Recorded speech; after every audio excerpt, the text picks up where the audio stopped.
उत्तर पूर्वी दिल्ली में मुस्तफ़ाबाद का इलाका भारत की सबसे सघन आबादी वाले इलाकों में से एक है। यहाँ पे बड़ी संख्या में श्रमिक वर्ग के लोग रहते हैं। पहले इस इलाके में दंगे हुए और उसके बाद लॉकडाउन, जिसमें लोगों की रोज़ी रोटी जाती रही।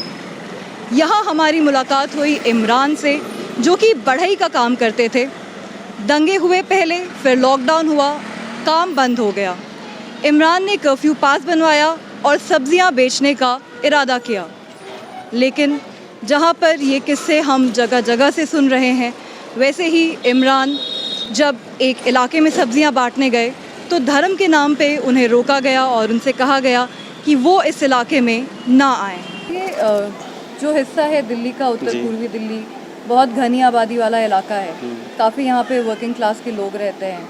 किस तरह का सिचुएशन रहा है? पहले दंगे हुए, उसके बाद अभी लॉकडाउन है। जी, यहाँ तो बहुत बुरा सिचुएशन रहा है।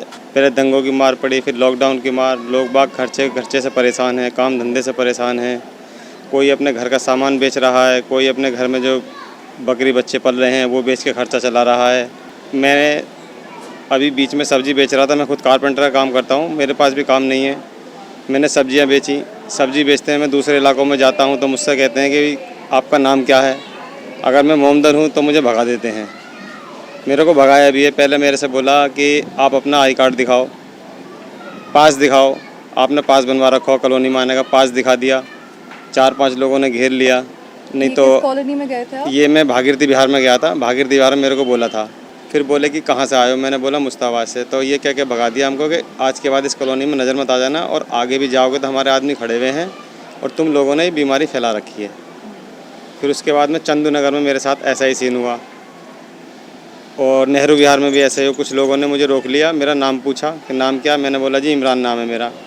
तो उन्होंने मेरे से कहा कुछ नहीं, जानने दिया मेरे को। एक लड़का मेरे साथ सब्जी बेच रहा था, उसकी भी रिक्शा रोक ली पुलिस वालों ने। उसका पास देखा तो पास उसका ख़त्म नहीं हुआ था। जिसके पुराने पास बने वही पास चल रहे थे। तो पुलिस वाला बोलता है तुम्हारा पास ख़त्म हो गया, तुम्हारा क्या करा जाए? कि सर मेरा तो पास यही है, क्या नाम है, मैं रिन्यू नहीं करवा पाया था, मैं रिन्यू करा लूँगा। जबकि उसको भी पता नहीं था, मेरे साथ ही सब्ज़ी बेच रहा था वो। तो उसको बोलते हैं 1.5 किलो भिंडी दे। वो भिंडी बेच रहा था, बोलते 1.5 किलो भिंडी दे। उसने भिंडी दे दी। भिंडी के साथ बोला सर मेरे हो गए 80 रुपये, 1.5 किलो भिंडी के 80 रुपये हो गए मेरे। तो उसको दूसरा पुलिस वाला बोलता है कि साहब से पैसे मांग रहा है। तो कि भाई मैं भी तो गरीब आदमी हूँ। वो बंदा बोलता मैं भी गरीब आदमी हूँ, 60 रुपये बने मेरे। तो दूसरे ने भी सब्ज़ी ले ली, उसने 1 किलो भिंडियाँ ली।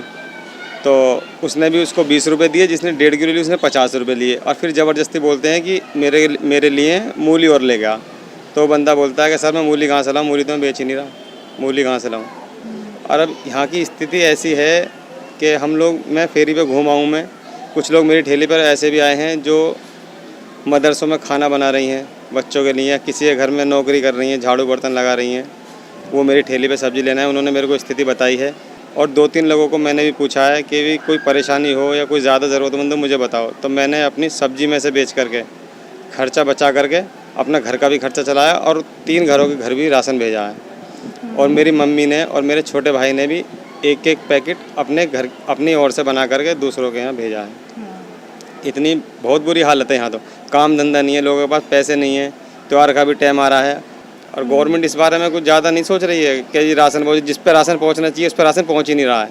यहाँ थोड़ी ये राहत ज़रूर मिली है, जो कंस्ट्रक्शन लाइन के मज़दूर हैं, जो रजिस्टर्ड मज़दूर हैं, उनको केजरीवाल सरकार 5-5 हज़ार रुपये भेज रही है। उससे थोड़ी बहुत राहत है। हालांकि इससे पूरा खर्चा तो नहीं चल पाता है, लेकिन ये है कि कुछ राहत मिलेगी बस इससे। जहाँ पर लॉकडाउन का असर देश भर में श्रमिक वर्ग के ऊपर पड़ा है, वहीं उत्तर पूर्वी दिल्ली के इन इलाकों में पहले लोगों पे दंगों की मार पड़ी और अब लॉकडाउन। और अब जबकि ईद का त्यौहार पास ही है, इन लोगों का सवाल है कि आखिर ये क्या करें, किस तरह से अपना जीवन चलाएं।